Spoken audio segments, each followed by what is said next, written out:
تو قرآن مجید کو اللہ کیا کہہ رہا ہے؟ عظیم، اور پہلے کہہ رہا ہے سبعاً 7، اور وہ بھی مثانی۔ یہ سبع من المثانی کون ہے؟ اس کے لیے مختلف روایات ہیں۔ اس میں زیادہ تر یہ کہا جاتا ہے کہ اس سے بلا سورہ فاتحہ ہے۔ سورہ فاتحہ کے بارے میں یہ ہے کہ وہ 2 دفعہ نازل ہوئی ہے۔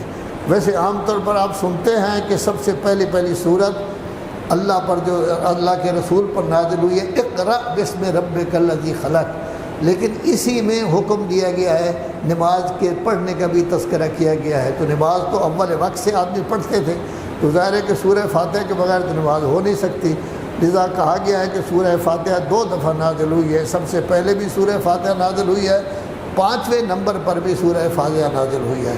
تو سورہ فاتحہ جو کہ 2 دفعہ نازل ہوئی ہے، سورہ فاتحہ میں 7 آیتیں ہیں، تو 7 کو مثانی کے نام سے تعبیر کیا گیا ہے کہ دگنا 2 دفعہ اس کو گویا کہ کیا ہے نازل کیا گیا ہے۔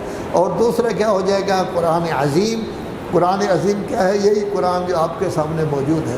اللہ تبارک و تعالیٰ کبھی قرآن مجید کے بارے میں کہتا ہے ذالک الکتاب لا ریب فیہ، یہ وہ کتاب ہے اس میں شک نہیں۔ گویا کہ مطلب کیا ہے کہ آپ کی نحویر صرف میر میں صحیح چیزیں بھی ہیں، غلط بھی ہیں، لمحہ میں صحیح چیزیں بھی ہیں، غلط بھی ہیں، رسائل میں صحیح چیزیں بھی ہیں، غلط بھی ہیں، لیکن ایک قرآن مجید ایک ایسی کتاب ہے اس میں شک نہیں۔ کبھی اللہ تبارک و تعالیٰ کہتا ہے باطل اس کے دائیں بائیں کسی طرف سے نہیں آ سکتا، پیچھے سے بھی نہیں آ سکتا، آگے بھی نہیں آ سکتا۔ کبھی اللہ تبارک و تعالیٰ فرماتا ہے قرآن مجید میں کوئی ٹیڑھا پن نہیں، یہ بالکل سیدھا سادہ قرآن مجید ہے۔ کبھی اللہ تبارک و تعالیٰ یہ فرماتا ہے کہ قرآن مجید کا نازل ہونا بھی حق ہے، جبرائیل کا آنا بھی حق ہے، اور جس نبی پر نازل ہوا اس کے قلب پر نازل ہونا بھی حق ہے۔ کبھی اللہ تبارک و تعالیٰ ارشاد فرماتا ہے ہم نے قرآن مجید کو حق بنا کر اتارا اور وہ حق بن کر اترا۔ اتنی زیادہ قرآن مجید کی تعریف کیوں کی گئی؟ ہمیں سمجھانے کے لیے کہ ہم مومنین ہیں، ہم سمجھیں کہ قرآن مجید کی اہمیت کیا ہے، قرآن مجید کی عظمت کیا ہے۔ قرآن مجید ہمارا دین ہے، قرآن مجید ہی اسلام ہے، قرآن مجید ہی ہمارا آئین ہے، قرآن مجید ہی ہمارا قانون ہے، قرآن مجید ہی ہمارا دستور ہے۔ فَاقْرَؤُوا مَا تَيَسَّرَ مِنَ الْقُرْآنِ، جتنا پڑھ سکتے ہو روزانہ پڑھو۔ مطلب کیا ہوا؟ مطلب یہ ہوا کہ نہیں پڑھو گے تو بدبختی ہے، ہر روز پڑھو، ہر روز پڑھو۔ یہ فَاقْرَؤُوا مَا تَيَسَّرَ مِنَ الْقُرْآنِ سورہ مزمل کے آخر میں آیا ہے، اس کی دلیل بھی بیان کی گئی ہے۔ ہو سکتا ہے آپ مریض ہو تو کچھ نہ کچھ تو پڑھو، ہو سکتا ہے کہ آپ مسافر ہیں، آپ کے لیے مشکل ہے پڑھنا، کچھ نہ کچھ تو پڑھو۔